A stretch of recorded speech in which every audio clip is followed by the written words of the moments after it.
numbers. If I send the dressers, they gon' come in straight. What it is, it's your boys Deuce, Teddy, and Laquel reporting with the facts, opinions, and BS straight from the top of the key. What's good? Cracking like a brother. You know, another night, another day in Another day. paradise, as you would say, right? I mean, tough. It's tough to say paradise. Why is that? I was rooting for you boys. I was rooting for you boys, kind of sort. I like a good comeback. Oh, I like a good comeback. That boy Andrew Wiggins playing like a first overall pick tonight. it's about the first season that he's played with the Warriors, and he knew what his role was, or what he knows what his role is. It's about his first season. So this is what you see. This is what you get.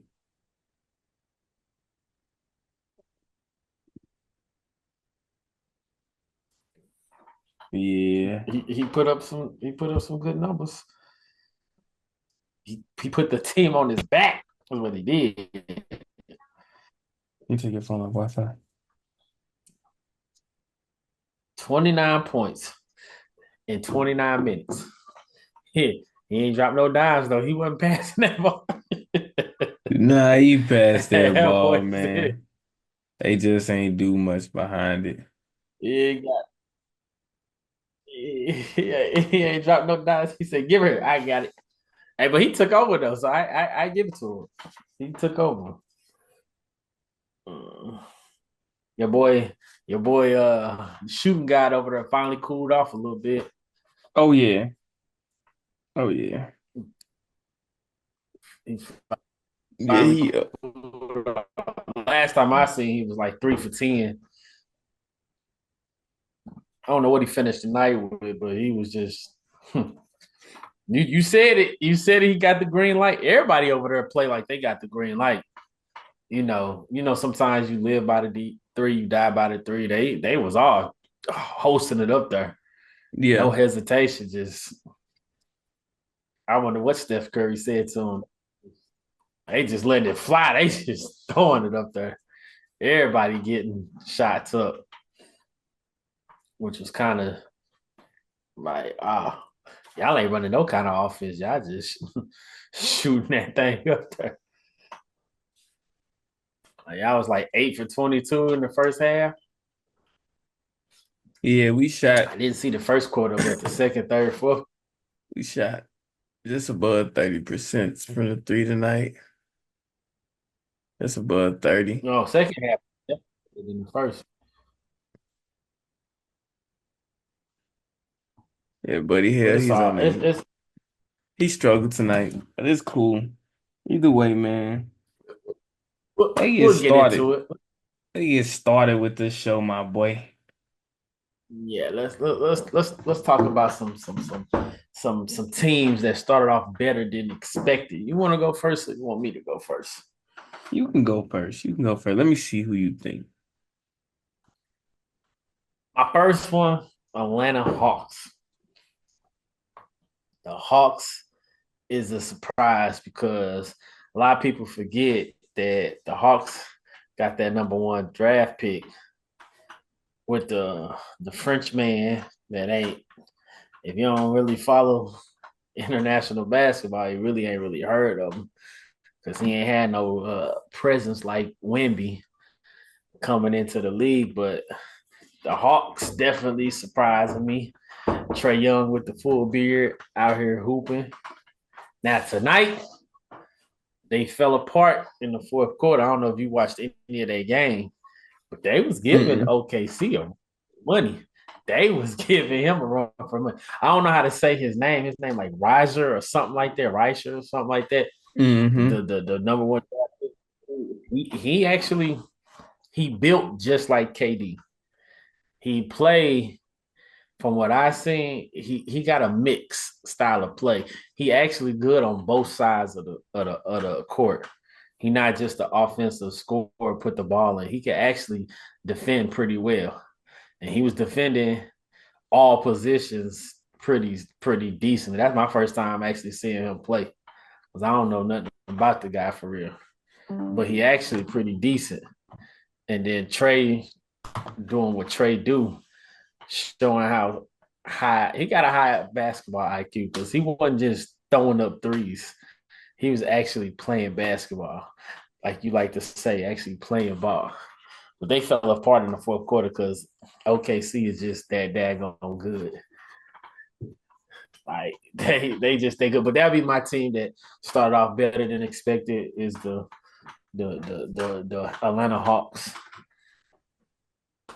What about you? Okay. Who you got? I'm gonna go with I'm gonna go with the Los Angeles Lakers. The way they playing right now, I mean they open night they went against who they go against? The Timberwolves opening night. Yeah. Yeah, they went against the Timberwolves opening night. And then they played against the Suns. Who they play against?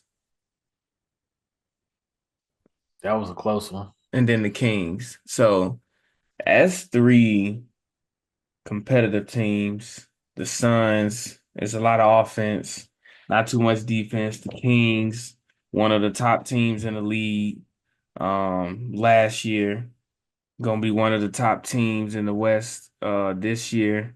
So, and then you go against the Timberwolves too.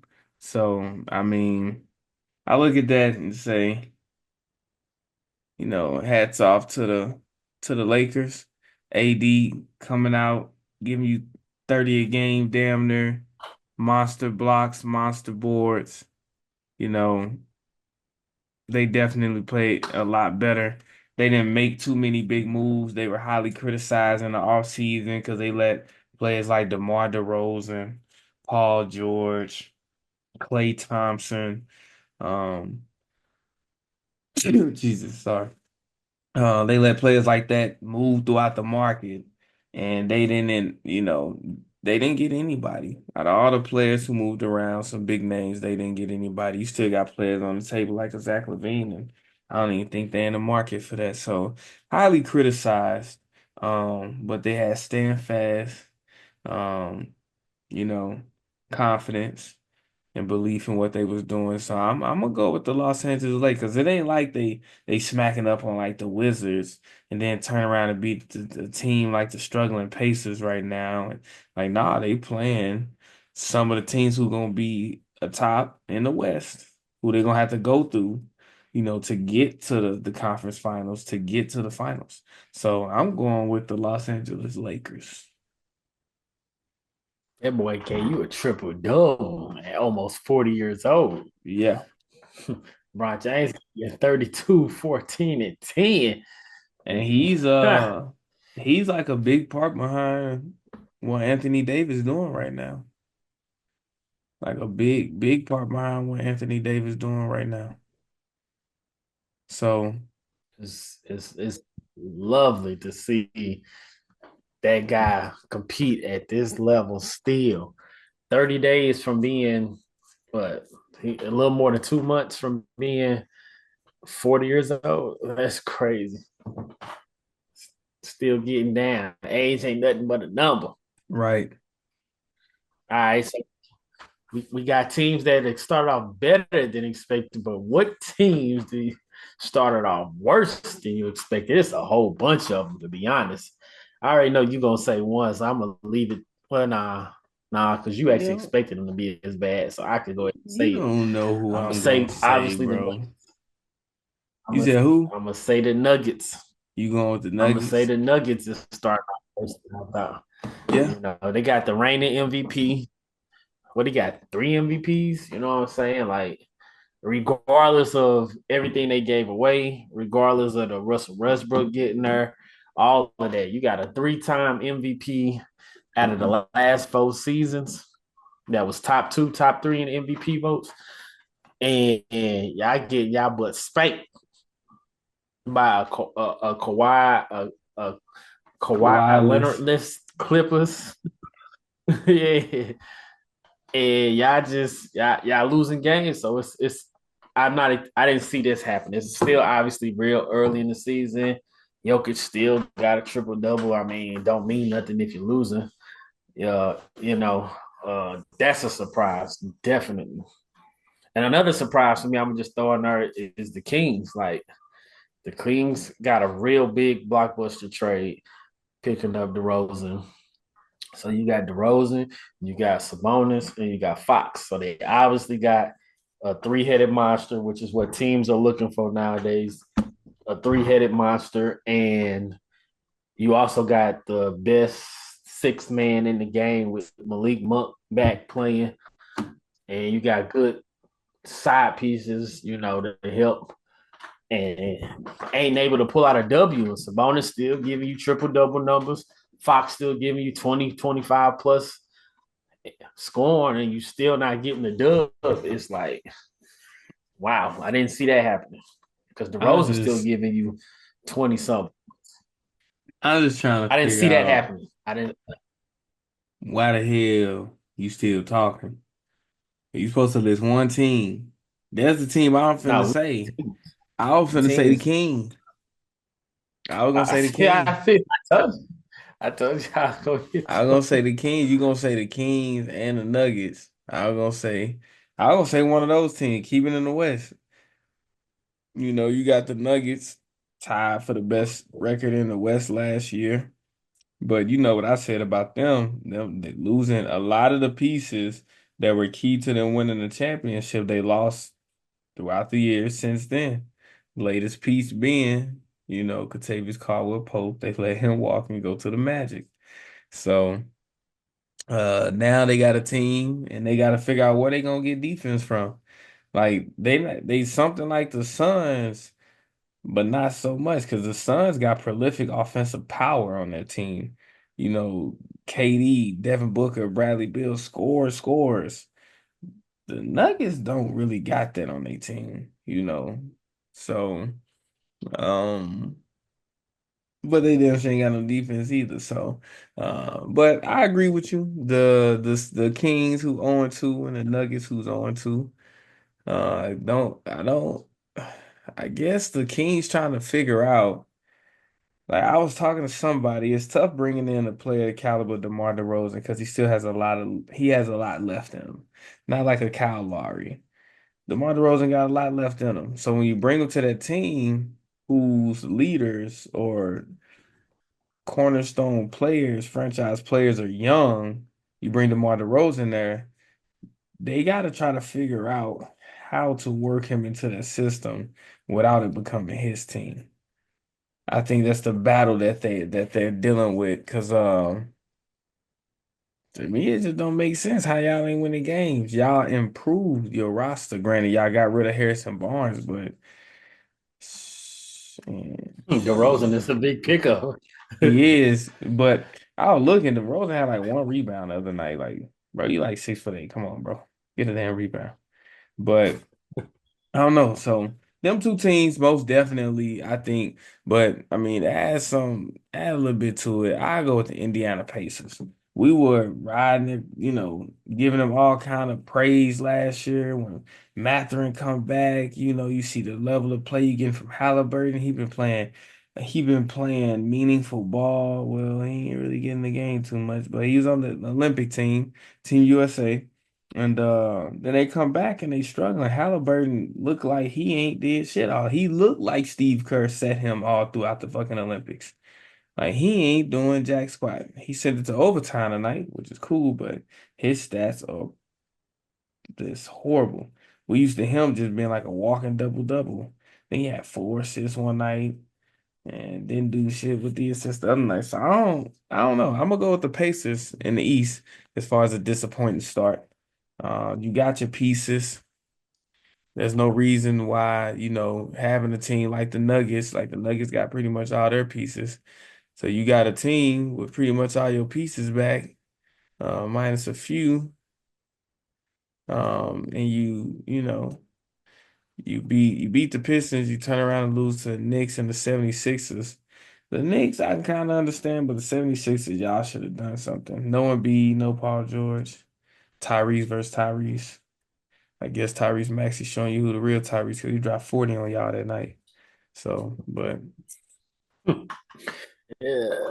yeah, another I'll leave it at that. That's what I think about it.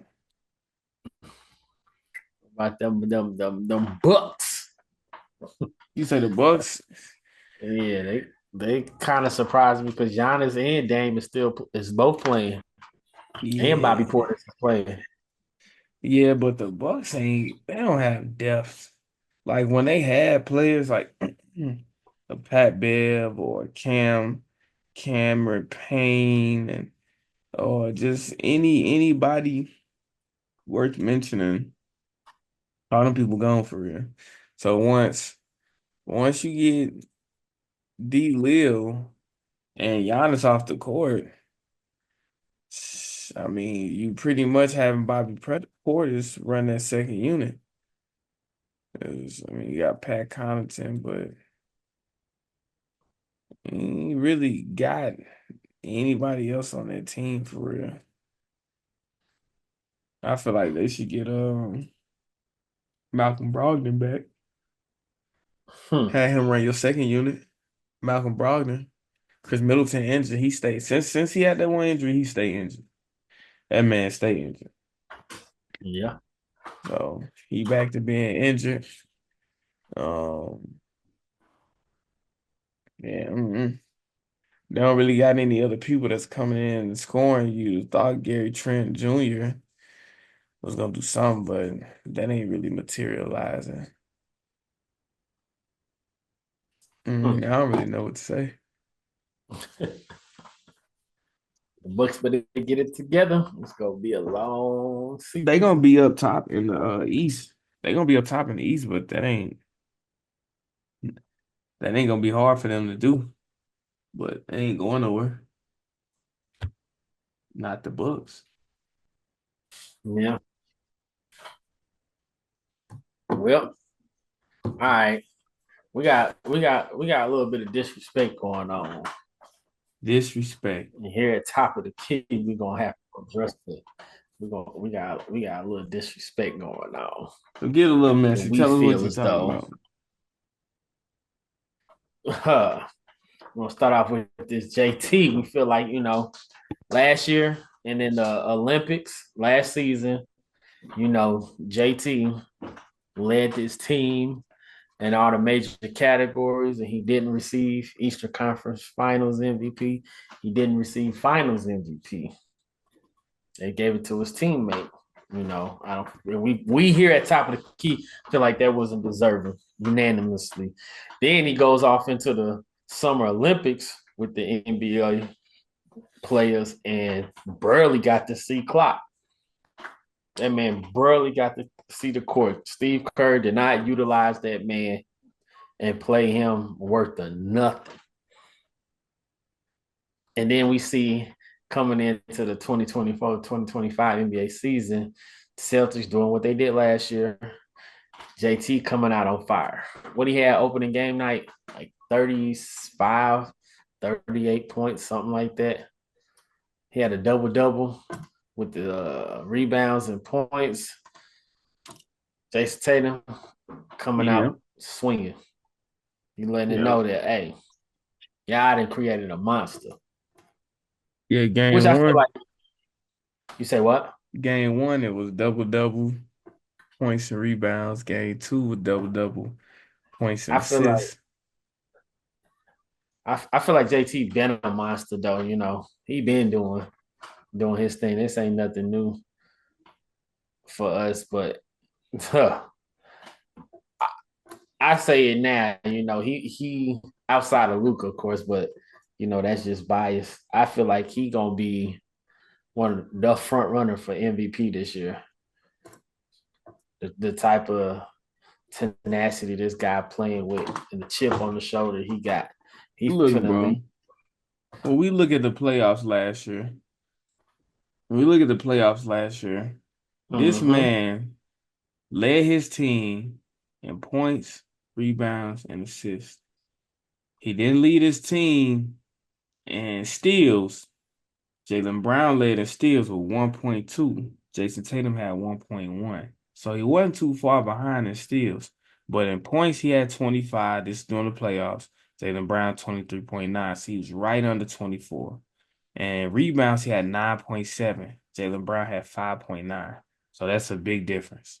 And then assists, he had 6.3. Jaylen Brown, 3.3. So how did you justify him not winning at least one of those MVPs? I don't understand it. I think it's because Jaylen Brown walked around all year long just pissed off. Like he was Oscar the Grouch all year long. He was pissy. Jayson Tatum walks around like a professional up until he get in the technical. But he walks around like a professional. He gonna keep it political. He gonna keep it G. He just gonna, PG. He gonna keep all that good stuff, right? I personally think that's why he wasn't getting that. Jaylen Brown said, "Y'all gonna respect me. Y'all gonna respect me. I'm in this heat." He win, or whenever he won, he said, "That ain't enough. It ain't over. Like what's to be happy about? We got 4 more games to go. We got 10 more games to." That's how Jaylen Brown. He was with so much aggression in those press conferences. He was pissy. He was angry. He was demanding. Jayson Tatum ain't been none of that. He ain't been none of that. So that's why I feel like he ain't got it. So this season, I'm gonna hit him up on the Snapchat and be like, "Hey, bro, you need to demand your respect.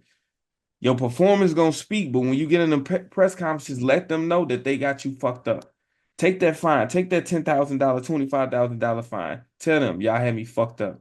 Hit him with the KD. You know who I am." That's what Jayson Tatum need to do. He need to demand his respect. Showing you front of Lou, Jayson Tatum. Stop playing. But they disrespected you at all levels in that they just did. They disrespected you. Jaylen Brown had what, a 40-point game. But if you look at what he did in that game, he didn't really do much of anything else. Some of his efforts ain't show up on the stat sheet. But Jayson Tatum had what, down there, triple double that game. He had 30-something points, double-digit rebounds, down to double-digit assists. He was balling. So if I'm looking, you scored a lot, but he impacted the stat sheets more than you did. I'm giving Jayson Tatum that game ball. And like you said, you get to the damn Olympics, man, I wanted to smack the hell out of Steve. How can you justify not playing this guy? Like, that don't make any sense. He got OG status over some of them players you had out there, like Anthony Edwards. He got OG status over him. I think he got OG status over Bam Adebayo. Like, how you not playing Jayson Tatum? So the disrespect is real. The disrespect is real. It pisses me off, and that's why you see him fucking everybody up. Anybody that come, Jayson Tatum, it's like he finna average 38 points this season. He finna get Luka a run for it. That's why Luka had to drop 40 last night, because he's like, "Yeah, Jayson Tatum ain't playing. Win, lose, or draw, I'm dropping 40 tonight because I got to keep myself relevant." So Why you have to do all that? no, I'm just saying, Luka gonna be up there for scoring. If you looking at it, Luka wasn't scoring 30, like Jayson Tatum was. So he gotta say, how can I make up the difference? Jayson Tatum ain't had a 40-point game yet. I'm finna go ahead and get this. Luka was trying to do that in order to stay in the game. We was getting our butts whooped when we trying to win. He gonna be the one to score. Money. He led the league in scoring. He gonna be the one to score. He gonna be the one to take the shot. Always. So On me. all right. Hey, the only one was AD. I want to say, man, AD been over the last couple of years been picking it up over the last couple of years. He making it worth his money. That extension contract he got, he worth his money now. I think he's earned it. I'm a Lakers fan because of LeBron, and therefore that makes me an AD fan. And I think y'all gotta quit putting disrespect on that man. He one of the top bigs in the league. He definitely coming out the season swinging, showing you he that guy, rebounding, defense, blocks, and then putting the ball in the hoop. But that's something he could always do. But the one thing that he really doing is he being available. The guy is playing. He's putting the minutes in. He's playing. He ain't hurt. He ain't in street clothes as y'all was used to seeing him so many years ago. He got his uniform on. He playing ball and he balling. He might be, he might be in the run for that defensive player of the year this year. Might have to give it to him. We're gonna see though. We definitely gonna see. But we also need to talk about the splash, bro, real quick. We got. Man, I got stuff to say about AD too, chump. AD being disrespected because he tired of hearing who the best bigs in the damn league and his name ain't mentioned. So you see that man leading with 34 points, 11 rebounds, shooting over 50%, 57% from the field. AD's out there killing shit right now because he feels disrespected. When you talk about the best bigs in the league, he wants his name mentioned. So this the type of work, this the type of work ethic he gonna have to put in order to change that conversation. True enough. So continue doing what you're doing, AD. Put some respect on your name. All right, we can go to your boy now. He gonna be up there. He gonna win him something this year. Oh, gonna hit the splash, bro, man. What you got to say about the splash, bro, man? So the splash, bro. Looking at that, Klay Thompson felt disrespected, which is why he got up and he left the Warriors because he got tired of seeing how y'all tried to revamp us, calling us the pool party, which was cool because at least I was still included. But then when the pool party left and I wasn't really hearing too much about the Splash Bros and that motherfucker taking all the shots, meanwhile, I'm sitting right here, I feel disrespected. So now you see Klay Thompson wearing a different color, a different shade of blue and a whole lifestyle that has no blue in it. Meaning he ain't sad no more. That man happy. He over there being appreciated. He was always appreciated by the fans in Golden State, but he being appreciated by the team, the organization, and the players on the Mavs. And I know that makes him happy. So I feel like he left because he felt disrespected. He felt disrespected in that Warriors organization.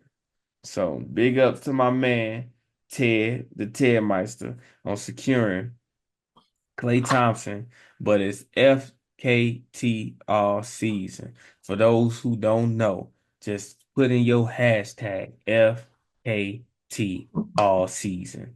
That means fuck Klay Thompson all That's season. your boy. The district, nah, he ain't my boy. That's He your left. boy. FKT all season. We're gonna censor it Hey, a bit for the kids. you should want what's best Hashtag for your boy. FKT. You hear all the kids talking about BTA, right? BTA, BTA. We're gonna FKT all season. Hashtag. You want what's best for your boy. One was best for my boy. Look, I'm cool because who we picked up, I'm seeing things that Klay could never do. But I will admit, I remember seeing LeBron after he played a couple of seasons with Kyrie and how his bag got deeper. Watching Klay, I seen a little bit of this. I said, yeah, you know he on the team with Kyrie. You know he on the team with Kyrie. I see a little bit. He didn't got out of this. He gave you some of that. I said, I love it. I love it. Just give it some time. That's all right. Just give it some time. Hey, more power to you, brother. But for all y'all, we finna be active all season. Stay tuned.